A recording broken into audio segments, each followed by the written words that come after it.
दोस्तों आज मैं एक्सप्लेन करने वाला हूँ साल 2014 में आई फिल्म नोआ, जो कि बाइबल की एक सच्ची घटना पर बेस्ड है। कहानी की शुरुआत में दिखाया जाता है कि इस दुनिया के पहले इंसान एडम और ईव को जब जन्नत से बाहर निकाल दिया गया, जिसके बाद वो धरती पर आकर रहने लगे और इन्हें यहाँ 3 बच्चे पैदा हुए जिनका नाम था केन, एवेल और सेथ। बड़ा होने पर केन अपने भाई एवेल को मार देता है और ईस्ट की तरफ भाग जाता है, जहाँ पर कि उसे वोचर्स पनाह देते हैं। और वोचर वो लोग होते हैं जिन्हें कि ईश्वर ने स्वर्ग से निकालकर धरती पर पटक दिया था। इन वोचर्स की मदद से केन का साम्राज्य फैलता ही चला गया और अब ये एक बहुत बड़ी सिविलाइजेशन बन चुकी थी। लेकिन इनके अंदर का हरामीपन और इनकी ईर्ष्या की भावना जो कि धीरे धीरे इस पूरी दुनिया को ही खत्म कर रही है। वहीं मूवी के प्रेजेंट टाइम में दिखाया गया है कि एडम के बेटे सेथ की 6 पीढ़ियां बीत गई हैं और उसकी 7वीं पीढ़ी के बेटे का नाम लेवन होता है। लेवन का एक छोटा बेटा भी था जिसका नाम होता है नोआ। यहाँ पर लेवन अपने बेटे को अपने पूरे वंश की कहानी बता रहा होता है कि तभी उन्हें यहाँ पर कुछ आदमियों की आवाज सुनाई दी। लेवन ने अपने बेटे को जल्दी से छिपा दिया और वो खुद उनके सामने गया। और ये केन के वंशज थे जो कि अपने लोगों के साथ यहाँ जोहार, जो कि एक बहुत ही कीमती पत्थर था, ये उसे ढूंढने के लिए यहाँ आए हैं। और इस आदमी का नाम होता है ट्यूबल केन। लेविन यहाँ पर ट्यूबल से जाकर बोलता है कि ये गॉड की जमीन है। ट्यूबल कहता है कि सच में क्या वो भगवान जिसने हमें श्राप दिया और मेरे लोग भूख से मर रहे हैं। यहाँ पर ट्यूबल भी ये बात समझ जाता है कि ये सेथ का वंशज है, इसीलिए वो जल्दी से उसे मार देता है। और उसका बेटा नोआ छिपकर ये सब देख रहा था, लेकिन अभी वो बहुत छोटा था, वो कुछ नहीं कर सकता था, तो वो यहाँ से जल्दी से भाग गया। कई साल बीत जाते हैं। अब नोआ एक आदमी बन चुका है, उसकी शादी हो चुकी है और उसके 3 बच्चे हैं। और एक दिन जब वो अपने बच्चों के साथ पहाड़ पर होता है कि तभी आसमान से पानी की एक बूंद गिरती है। और जैसे ही वो बूंद गिरती है कि यहाँ पर एक फूल का पौधा उगाता है। ये देखकर नोआ काफी ज्यादा हैरान हो जाता है। उसने आसमान की तरफ देखा लेकिन वहाँ पर कोई भी बादल ही नहीं था। नोआ को कुछ समझ नहीं आता कि आखिर ये कैसे और क्यों हुआ। तभी वहाँ पर एक जानवर आता है जिसे कि शायद किसी इंसान ने तीर से घायल किया था। जब वो जानवर को देखता है तो यहाँ पर वो लोग आ जाते हैं जिसने उससे घायल किया था। वो कहते हैं कि हमारा शिकार है, छोड़ दे इसे। लेकिन नोआ उन सभी को एक एक करके निपटा देता है, क्योंकि अगर नोआ ऐसा नहीं करता तो ये लोग इस जानवर को मार देते। अब नोआ के बेटे उससे पूछते हैं कि डैड,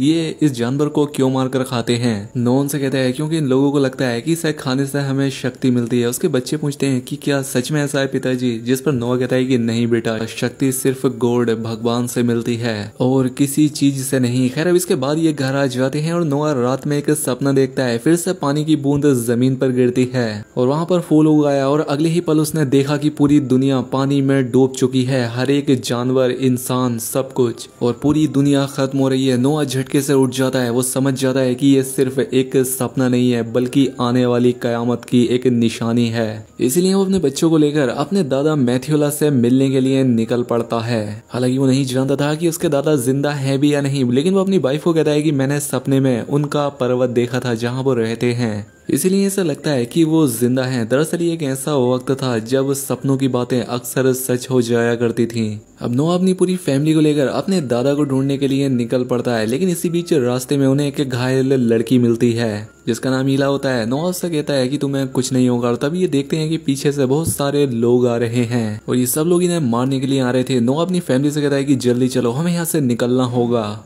और वो इन तक पहुंचने ही वाले होते हैं कि नोआ अपने बेटे शैम से बोलता है कि अपनी माँ का ध्यान रखना, और उन सबको यहाँ से जाने के लिए कहता है। और जो लोग इनका पीछा कर रहे थे वो नोआ तक आ जाते हैं, लेकिन इतने में ही यहाँ पर एक वोचर आ जाता है जिसे देखकर ये सभी लोग रुक जाते हैं। ये वोचर नोआ को मारकर बेहोश कर देता है और जब उसकी आंखें खुलती हैं तो ये अपनी फैमिली के पास था। ये सब लोग एक घाटी के अंदर थे और चारों तरफ बहुत सारे वोचर्स होते हैं और ये सब इन्हें इस जगह पर छोड़कर चले जाते हैं। लेकिन रात में एक वोचर इनके पास आया। वो इनके पास आकर कहता है कि माफ कर देना, मेरी वजह से तुम डर गए और मैं तुम्हारी मदद करना चाहता हूँ। नोआ का बेटा कहता है कि तुम हमारी मदद क्यों करना चाहते हो।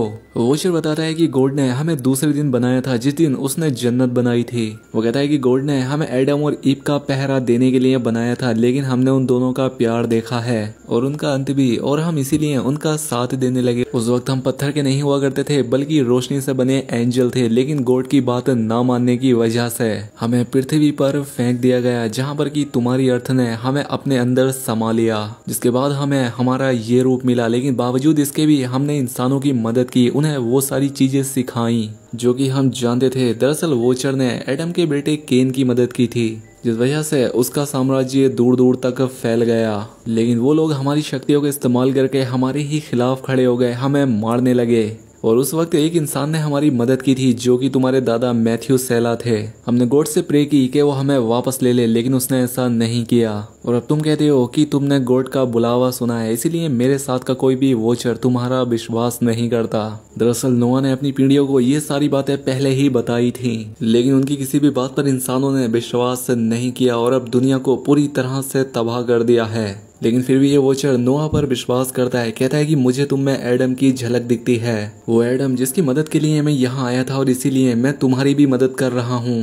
अब नोआ उस पर्वत तक पहुंच जाता है जहाँ उसके दादा रहते थे, और जब वो उस पहाड़ पर जाता है तो पाता है कि उसके दादा अभी भी जिंदा होते हैं। इसीलिए वो उन्हें पूरी बात बताता है कि मैंने एक जल प्रलय देखी जिससे कि पूरी दुनिया खत्म हो जाएगी, लेकिन उससे बचना कैसे है इस बारे में मुझे कुछ नहीं दिखा। उसके दादा कहते हैं कि गॉड ने तुम्हें चुना है तो वो ही तुम्हें सही रास्ता दिखाएंगे, और तभी उसे कुछ विजन आते हैं। वो देखता है कि इस पानी की कयामत की वजह से सभी लोग डूब चुके हैं, लेकिन अभी भी कुछ जानवर जिंदा हैं जो कि तैरते हुए ऊपर जा रहे होते हैं, और ऊपर उसे एक बहुत बड़ी नाव दिखती है जिसके बाद उसके विजन खत्म हो जाते हैं। खैर अब इसके बाद उसके दादा उसे ईडन गार्डन का एक बीज देते हैं, और ये उससे पहले पेड़ का बीज है जहाँ पर एडम और ईव रहा करते थे। नीचे आकर वो उस बीज को एक जगह पर बो देता है और रात में सो गया। और सुबह जब वो उठकर देखता है तो वो पाता है कि जो वॉचर उन्हें यहाँ तक लेकर आया था उसे उसके ही दो साथी वॉचर पकड़कर ले जा रहे थे, क्योंकि इनके हिसाब से उसने गद्दारी की है और ये इंसानों की मदद नहीं करना चाहते। लेकिन इतने में ही यहाँ नोहा आ गया। वो उन्हें रोकता है और एक वॉचर जल्दी से नोहा को मारने के लिए आता है, लेकिन इससे पहले कि वो उसे मारता कि तभी जमीन से पानी निकलना शुरू हो जाता है, और ये पानी उसी जगह से निकल रहा था जहाँ पर कि नोआ ने वो बीज बोया था। वो पानी इस बंजर रेगिस्तान के चारों तरफ बहने लगता है, और जो ये जमीन पूरी तरह से बंजर थी यहाँ देखते ही देखते बहुत सारे पेड़ उगाते हैं और एक घना जंगल बन गया। नोआ का बेटा कहता है कि पिताजी ये क्या है। नोआ कहता है कि ये हमारे नाव बनाने का सामान है, इस जंगल से हम नाव बनाएंगे। और अब वॉचर्स को भी यकीन हो जाता है कि नोआ सही कह रहा है, गॉड का सच में उसे कोई संदेश है। इसलिए वो उसे कहते हैं कि इस कश्ती को बनाने में हम भी तुम्हारी मदद करेंगे। और ये कश्ती सिर्फ इन्हीं लोगों के लिए नहीं बल्कि पृथ्वी पर जितनी भी जानवरों की प्रजातियां या इंसान है उन सभी के लिए थी। और अब इसीलिए इन्हें एक बहुत बड़ी नाव बनानी होगी, और इस नाव को बनाते हुए अब इन्हें कई साल बीत जाते हैं। नोआ के बच्चे भी अब काफी बड़े हो गए थे और इनकी कश्ती भी लगभग आधी तैयार हो चुकी थी, और अब बहुत सारे अलग अलग प्रजाति के पंछी जानवर इनकी नाव की तरफ आने लगते हैं, क्योंकि ये गॉड का एक फरमान था कि हर एक जानवर या पक्षी की प्रजाति का एक एक जोड़ा इस नाव में सवार हो जाए, ताकि जब इस दुनिया में कयामत आ जाए तो वो उसके बाद भी बचे रहें, जो कि कयामत के बाद अपनी प्रजाति को फिर से फैलाएं। अब यहाँ पर बहुत बड़े बड़े सांप और बाकी जानवर भी आने लगे, रेंगने वाले, चलने वाले। और अब नोआ भी जान गया था कि अब वो वक्त आ गया है जब पानी की कयामत होगी। लेकिन तभी यहाँ पर वो आदमी आ जाता है जिसने नोआ के फादर को मारा था, जिसका नाम ट्यूबल केन है। ट्यूबल केन कहता है कि मैंने चमत्कारों के बारे में सुना था, लेकिन मैंने उन पर विश्वास नहीं किया। लेकिन जब मैंने सैकड़ों पक्षियों को इस तरफ आते हुए देखा तो मुझे यहाँ आना पड़ा। ट्यूबल केन को कयामत के बारे में कुछ भी नहीं पता होता, तो नोआ उसे समझाता है, कहता है कि ये एक कश्ती है, और जब यहाँ पर कयामत आएगी तब हम इस कश्ती, इस नाव से मासूम प्रजातियों को बचाएंगे। ट्यूबल केन कहता है कि गॉड क्या होता है इस बारे में मुझे कुछ नहीं पता, लेकिन उसने हमें भटकने के लिए छोड़ दिया, हम सब लोग अनाथ हैं। लेकिन ट्यूबल इस जगह पर अपना कब्जा करना चाहता था, तो नोआ उसे समझाता है कि मैं सैत का आखिरी वंशज हूँ, तुम सब लोग जल्दी से यहाँ से चले जाओ, सब लोग यहाँ से वापस लौट जाओ, हम सबका फैसला पहले ही हो चुका है।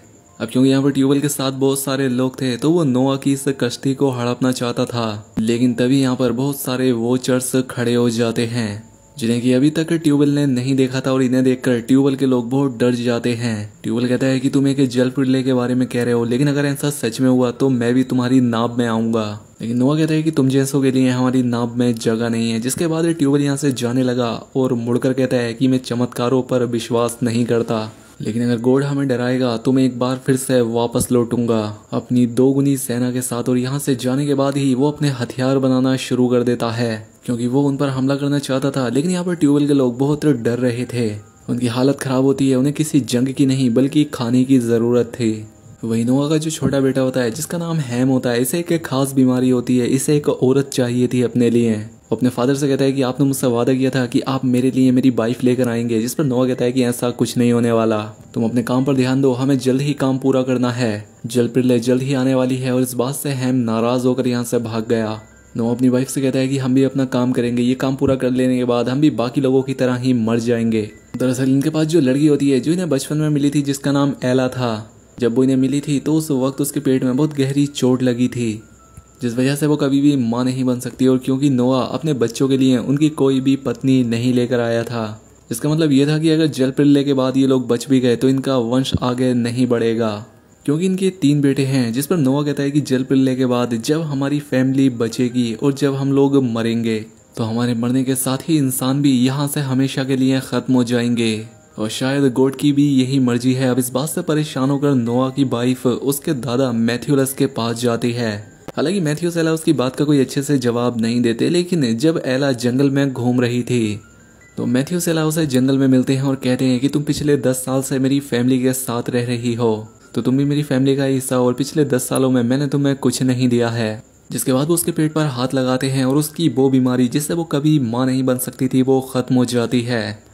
इला भी ये बात समझ गई थी, वो बहुत खुश हो जाती है। जल्दी से सैम के पास जाकर वो उसके गले लग गई। और अब वो वक्त आ जाता है जब कयामत आने वाली है और सभी लोगों को अब नाव के अंदर जाना था। लेकिन नोआ का छोटा बेटा हैम यहाँ पर नहीं होता। वो अपने लिए एक औरत, एक वाइफ ढूंढने गया हुआ था और यहाँ पर उसे एक लड़की मिल भी जाती है। लेकिन जब वो उसे लेकर वापस आ रहा होता है तो उस लड़की का पैर एक ट्रैप में फंस गया और हैम उसे नहीं खोल पाता। और पीछे से हमें ये भी दिखाया जाता है कि ट्यूबवेल और उसकी पूरी सेना अब नाव पर कब्जा करने के लिए उस तरफ भागी चली जा रही थी, क्योंकि ट्यूबवेल भी समझ जाता है कि जलप्रलय आने वाली है, इसीलिए वो उस नाव पर कब्जा करके अपने लोगों को बचाना चाहता था। और वहीं हैम उस लड़की को बचा रहा होता है जिसका पैर उस ट्रैप में फंसा हुआ था। लेकिन इतने में ही यहाँ नोआ आकर अपने बेटे हैम को यहाँ से ले जाता है। वो लड़की पीछे छूट जाती है जिससे कि ट्यूबवेल की सेना कुचल देती है। ये लोग अब अपनी नाव तक आ गए थे और ट्यूबवेल की सेना अब इन तक पहुंचने ही वाली थी। लेकिन यहाँ पर जो वॉचर होते हैं वो ट्यूबवेल की सेना को रोकने लगते हैं, जिससे कि हैम और नोआ अपनी उस नाव तक पहुंच जाते हैं। और यहाँ पर ट्यूबवेल और वॉचर की सेना में एक खतरनाक जंग शुरू हो जाती है और इस जंग में ट्यूबवेल बहुत सारे वॉचर को मार भी देता है। और इससे पहले वो नाव तक पहुंचते कि पानी आसमान से, जमीन से चारों तरफ से निकलना शुरू हो जाता है। और इस जलप्रलय में यहाँ पर जितने भी लोग होते हैं सबके सब मारे जाते हैं।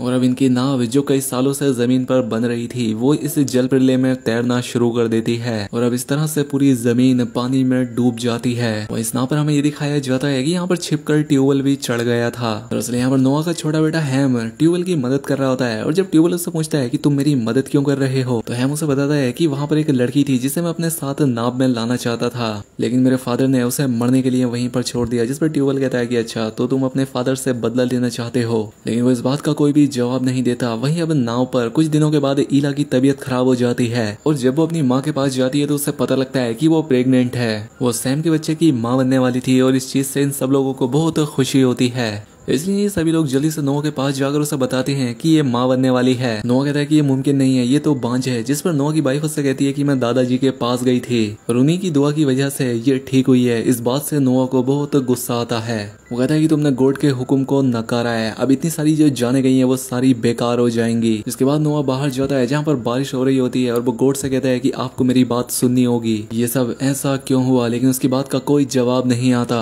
और तभी यहाँ पर इला, उसका बेटा और सारी फैमिली यहाँ आ जाती है। नोआ इनसे कहता है कि अगर ये लड़का हुआ तो इस दुनिया का आखिरी इंसान होगा, और अगर ये लड़की हुई तो मुझे मजबूरी में इसे अभी मारना होगा, क्योंकि मैं नहीं चाहता कि इस जमीन, इस दुनिया में इंसान फिर से वापस आए और ये गॉड का हुक्म है। हालांकि नोआ की वाइफ उसे बहुत समझाने की कोशिश करती है, लेकिन नोआ उसकी कोई भी बात नहीं मानता। वो सिर्फ गॉड की आज्ञा का पालन करना चाहता था। अब यहाँ पर ये दिखाया जाता है कि बारिश तो बंद हो गई है, लेकिन अभी भी चारों तरफ पानी था। ये कई बार पक्षियों को उड़ाते हैं ताकि वो अपने पंजों में घास या मिट्टी फंसा कर लाए, लेकिन ये हर बार उदास हो जाते हैं। अब यहाँ पर ये दिखाया जाता है कि सैम ने एक नाव बना ली थी ताकि वो अपनी वाइफ इला के साथ यहाँ से चला जाए, क्योंकि वो नहीं चाहता कि उसकी वाइफ के अगर बेटी पैदा हो जाए तो वो मारी जाए। और जब वो यहाँ से नाव से निकलने ही वाले होते हैं कि नोआ उन्हें देख लेते हैं और उनकी नाव को जला देते हैं। और इस वजह से अब ये लोग भी यहाँ पर ही फंस जाते हैं। और वहीं नोआ का जो छोटा बेटा हैम था वो ट्यूबवेल की बातों में आकर वो से अपने फादर नोआ तक ले जाता है और ट्यूबवेल ने उस पर हमला कर दिया। इन दोनों के बीच लड़ाई होना शुरू हो जाती है और वहीं इला के पेट में अब दर्द होना शुरू हो गया। यहाँ पर इला की बेटी पैदा होती है और इस बात से सभी लोग परेशान हो जाते हैं। दूसरी तरफ नोआ और ट्यूबवेल की लड़ाई में ट्यूबवेल नोआ को मारने ही वाला होता है और वो उसे कहता है कि मुझे तुम्हारे फादर के साथ तुम्हें भी मार देना चाहिए था। लेकिन इससे पहले वो नोआ को मारता पीछे से हैम ने आकर ही ट्यूबवेल को मार दिया और अब इनकी नाव भी एक बड़ी सी चट्टान से आकर टकराकर रुक गई थी। अब नोआ उस जगह पर जाता है जहाँ पर कि इला ने 2 बच्चों को जन्म दिया था। नोआ की वाइफ उसे झूठ बोलती है कि लड़का पैदा हुआ है, लेकिन नोआ उन्हें देखना चाहता था। वो जानता था कि लड़की पैदा हुई है। वो उस जगह पर पहुंच जाता है जहाँ पर इला ने अपने बच्चे को हाथ में पकड़ रखा था। वो देखता है कि जुड़वा बच्चे हैं जो कि यहाँ पर रो रहे थे। इला नोआ से रिक्वेस्ट करती है कि आप प्लीज इन्हें रोते हुए मत मारो, उन्हें पहले चुप होने दो। नोआ भी इस बात के लिए मान जाता है और जब वो बच्चे चुप हो जाते हैं तो नोआ उन्हें मार ही नहीं पाता, बल्कि उसकी आंखों में अपनी दोनों पोतियों के लिए प्यार आ जाता है और वो ऊपर आसमान में गोड को देखते हुए कहता है कि मैं ऐसा नहीं कर सकता। ये एक बार फिर से कबूतर को उड़ाते हैं ताकि उनके पंजों में मिट्टी या कोई हरियाली आ जाए और इस बार सच में कबूतर एक हरी डाली को लेकर इनकी नाव पर आ जाता है। यानी कि आसपास जमीन पेड़ पौधे हैं और ये देखकर ये सब खुश हो जाते हैं और ये एक आइलैंड पर पहुंच जाते हैं जहाँ पर बहुत सारी हरियाली है। लेकिन यहाँ पर अब नोआ अपनी फैमिली के साथ नहीं रहता। नोआ के मन में इस बात का दुख होता है कि उसने अपनी फैमिली के साथ बहुत गलत किया था और इसलिए वो अकेला रहने चला गया था। लेकिन इला उसके पास आकर कहती है कि गॉड ने सब कुछ आपके ऊपर छोड़ा था, लेकिन आपने प्यार को चुना, मेरी बेटियों को नहीं मारा। इस बात से नोआ को बहुत तसल्ली मिलती है और एक बार फिर से वो अपनी फैमिली के साथ ही आकर रहने लगता है और वो अपनी फैमिली अपनी पोतियों के लिए ये दुआ करता है कि तुम सब लोग हमेशा खुश रहो और फिर से इस पूरी दुनिया में फैल जाओ, अपनी सल्तनत बढ़ाओ। और इसी के साथ ये फिल्म, ये कहानी यहाँ खत्म हो जाती है। दोस्तों वीडियो अच्छी लगी हो तो वीडियो को लाइक और चैनल को सब्सक्राइब कर ले। मिलते हैं ऐसी ही अगली शानदार वीडियो में।